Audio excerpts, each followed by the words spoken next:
Hi guys, ചേട്ടനെ വലയിടാൻ പോയപ്പോൾ കുറച്ച് കരിമീനും പൂളാനും കിട്ടും. ഇതൊന്ന് നമുക്ക് വറുക്കാം, കറിയും വയ്ക്കാം. ഇന്നത് ക്ലീൻ ചെയ്തിട്ട് പറ്റേട്ടാ. കരിമീൻ ക്ലീൻ ചെയ്ത് കൊണ്ടുവന്നിട്ടുണ്ട്, വെട്ടി കഴുകി കൊണ്ടുവന്നിട്ടുണ്ട്, പൂളാനും കൊണ്ടുവന്നിട്ടുണ്ട്. ഇനി ഇത് വറുക്കാം, പിന്നെ തിളപ്പിക്കാം. പൂളാൻ തിളപ്പിക്കാം, കരിമീൻ വറുക്കാം.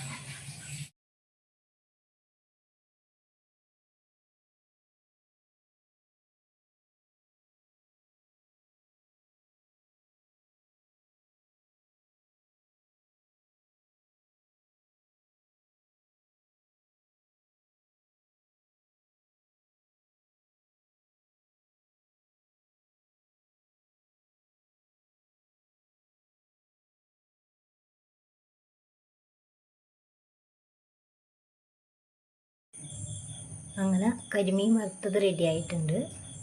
പിന്നെ പൂളാൻ തിളപ്പിച്ചത് റെഡി ആയിട്ടുണ്ട്. Okay, thank you.